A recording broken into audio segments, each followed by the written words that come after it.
విఠల విఠల పాండురంగ. ఈరోజు శ్రీ విఠల్ రుక్మిణి మందిరం పండరిపూర్ మహారాష్ట్రలో ఉన్న దేవాలయాన్ని దర్శించడానికి వెళ్తున్నాను. విఠోబా అనే అక్షరంలో వి అంటే జ్ఞానాన్ని, ఠోబా అంటే ఆకారాన్ని సూచిస్తుంది. దీని పూర్తి అర్థం జ్ఞానం యొక్క ఆకారం అని. ఇప్పుడు మీరు చూస్తున్నది గణేష్ మండపం. దేవాలయానికి వెళ్ళే దారిలో ఎదురుగా ఉంటుంది. మొట్టమొదటగా మనం గణేషుని దర్శించుకొని ఆలయానికి బయలుదేరాల్సి ఉంటుంది. పుండరీకుడు అనే భక్తుడి పేరు మీద పండరీపురం అనే పేరు వచ్చింది.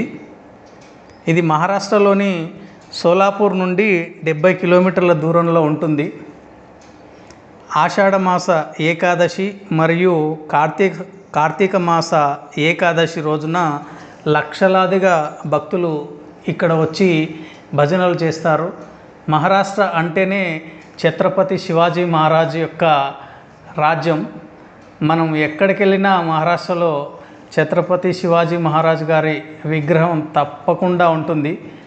మనం కూడా ఒకసారి మరొక మారు ఆ వీరుణ్ణి స్మరించుకుంటూ ఈ ఛత్రపతి శివాజీ మహారాజ్ యొక్క విగ్రహం ఏదైతే ఉందో ఆ విగ్రహం నుంచి స్ట్రైట్గా వెళ్తే దేవాలయానికి దారి ఉంటుంది. ఇది శివాజీ చౌరస్తా. అక్కడి నుంచి స్ట్రైట్గా వెళ్తే దేవాలయానికి రోడ్డు ఉంటుంది. ఇక్కడ భక్తులందరూ విఠల విఠల పాండురంగ అనే నామాలతో శ్రీకృష్ణుని పూజిస్తారు. చంద్రభాగ నది ఒడ్డున ఈ యొక్క విఠల్ రుక్మిణి మందిరం ఉంటుంది. కృష్ణానదికి ఉపనది అయిన భీమా నదికి ఇక్కడ చంద్రభాగ నది అని పేరుంది. ఇప్పుడు మీరు చూస్తున్నట్టుగా ఆ రోడ్డు వెంబడి స్ట్రైట్గా వెళ్తే దేవాలయానికి దారి ఉంటుంది. ఆ రోడ్డు వెంబడి నేరుగా వెళ్ళాలి. మేము వెళ్ళిన రోజు భక్తుల రద్దీ చాలా ఎక్కువగా ఉంది. అక్కడ మరాఠీలో మనం ఎటువైపు వెళ్ళాలి అనే సూచికల బోర్డు కూడా అక్కడ రాసి ఉంచారు. మరాఠీతో పాటు హిందీ కూడా మాట్లాడతారు. మనకు ఏ విధమైన భాష యొక్క సమస్య అయితే ఏమీ ఉండదు.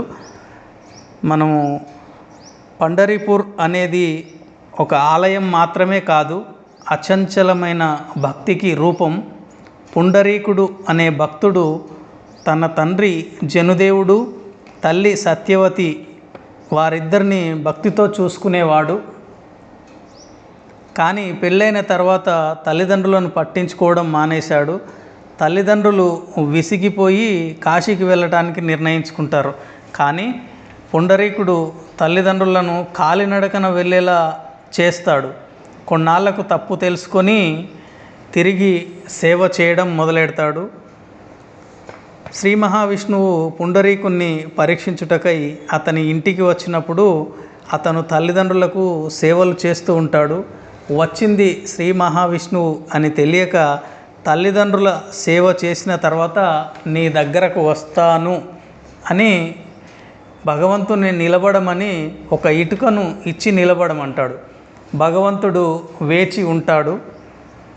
తల్లిదండ్రుల సేవ పూర్తి అయ్యాక వచ్చి నన్ను క్షమించమని వేడుకుంటాడు. అప్పుడు శ్రీ మహావిష్ణువు నీవు తల్లిదండ్రుల సేవ చేశావు కావున నీకు వరం ఇస్తానని అడిగాడు. అప్పుడు పుండరీకుడు భూమిపై ఉండి భక్తులను ఆశీర్వదించమని కోరాడు. అప్పుడు శ్రీ మహావిష్ణువు పుండరీకుడు ఇచ్చిన ఇటుకపై నిలబడి శిలారూపంగా నిలిచిపోయాడు. ఇప్పుడు మనం పూజిస్తున్న శ్రీకృష్ణుడి యొక్క విగ్రహం స్వయంభూగా వెలిసింది. రుక్మిణీదేవి కూడా వెలిశారు. ఇప్పుడు మీరు చూస్తున్నది ప్రధాన మందిరం.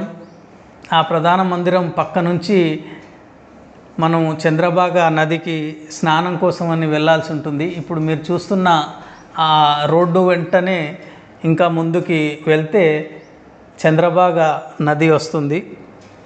ఈ ఆలయం 13 నుండి 17 శతాబ్దాల మధ్యకాలంలో జ్ఞానేశ్వర్, నామ్దేవ్, ఏక్నాథ్, తుకారాం, పురందరదాసు, విజయదాసు, గోపాలదాసు, జగన్నాథదాసు మొదలగు భక్తులు శ్రీకృష్ణుణ్ణి కొలిచి తరించారు.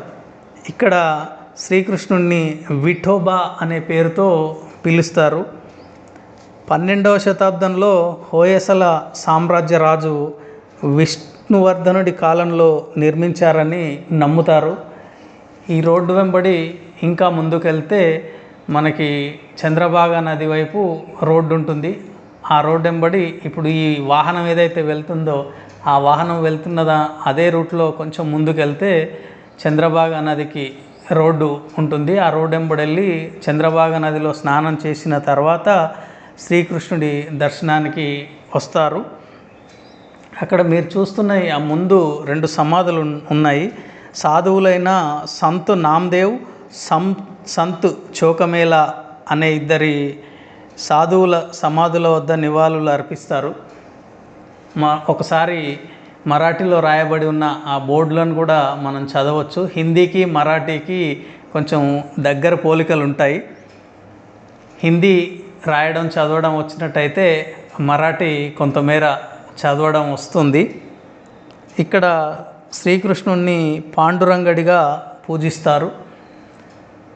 ఇప్పుడు ఆ వ్యక్తులు ఎక్కడైతే కదులుతున్నారో అది శ్రీకృష్ణుడి దర్శనానికి వెళ్ళే మార్గం అది.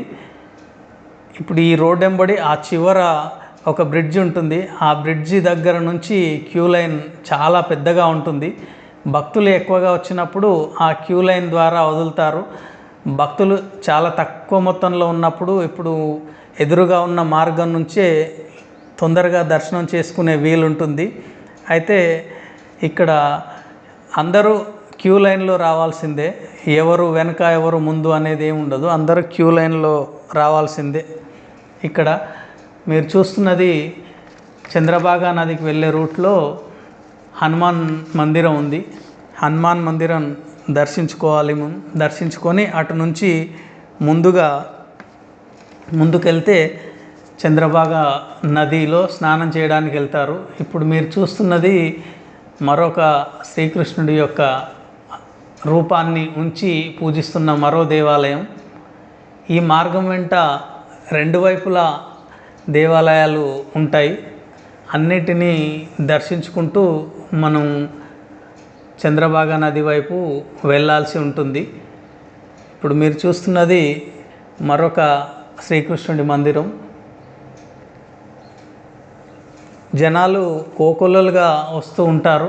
ఒక్క మహారాష్ట్ర నుంచే కాకుండా వివిధ రాష్ట్రాల నుంచి కూడా ఇక్కడికి దర్శించుకోవడానికి వస్తూ ఉంటారు. ఇప్పుడు మీరు చూస్తున్నదే చంద్రభాగా నది.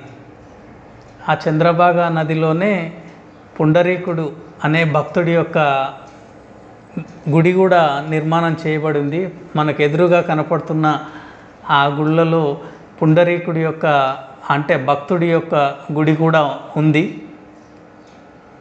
ఇప్పుడు మీరు చూస్తున్న ఆ మెట్ల మార్గం నుంచి కిందికి వస్తే ఇటువైపు చంద్రభాగా నది ఉంటుంది. ఆ చంద్రభాగా నదిలో స్నానం ఆచరించిన తర్వాత శ్రీకృష్ణుడి దర్శనానికి వెళ్తారు. ఈ పడవల్లో ఆ నదిలో విహారం చేసేవాళ్ళు చేస్తూ ఉంటారు. ఆ నీళ్లు చివరిలో ఎక్కడైతే కనపడుతున్నాయో ఆ బోట్ ఏదైతే కనపడుతుందో అటువైపు శ్రీ మహావిష్ణువు పాదాలు ఉన్నాయని చెప్పారు. అయితే ఆ నీటి యొక్క ప్రవాహం తక్కువగా ఉండడంతో బోటు అంత దూరం అందులో వెళ్తే కింద అడుగు భాగం తగులుతుంది అన్న ఉద్దేశంతోనే అటువైపు నేను వెళ్ళలేదు. ఇది చంద్రభాగా నది. ఇప్పుడు ఈ కట్టెల నిర్మాణంతో ఏదైతే కనపడుతుందో అదే పుండరీకుడు అనే భక్తుడికి కూడా అక్కడ ఒక గుడి నిర్మాణం చేశారు. ఇప్పుడు మీరు చూస్తున్న ఈ రూపం దేవాలయంలో ఈ విధంగానే మనకు శ్రీకృష్ణుడు నడుంపై చేతులు పెట్టుకొని నిలబడినట్టుగా దర్శనమిస్తాడు. అది అక్కడ ఒక ఫోటోగ్రాఫర్ ఆ విధంగా ప్రతిమలు ఏర్పాటు చేసి కొంతమంది భక్తులు అక్కడ ఫోటోలు తీయించుకుంటున్నారు. ఈ విధంగా చంద్రభాగా నదిలో అందరూ స్నానాలు ఆచరించి అటువైపు వెళ్తూ ఉంటారు. ఇప్పుడు మీరు చూడండి, పుండరీక మందిర్ అని శ్రీకృష్ణుడి యొక్క భక్తుడి గుడి ఇది. మొట్టమొదటగా స్నానం చేసిన తర్వాత ఈ పుండరీక భక్తుడి దర్శనానికి వెళ్తారు. దర్శనానికి వెళ్ళిన తర్వాత తిరిగి మళ్ళీ శ్రీకృష్ణుడి దర్శనానికి, రుక్మిణీదేవి దర్శనానికి వెళ్తారు. ఇది మొత్తం చంద్రభాగా నది యొక్క పరివాహ ప్రదేశమే ఇదంతా. ఈ విధంగా దేవుడి యొక్క మాలను అలంకృతం చేసి ధరిస్తారు.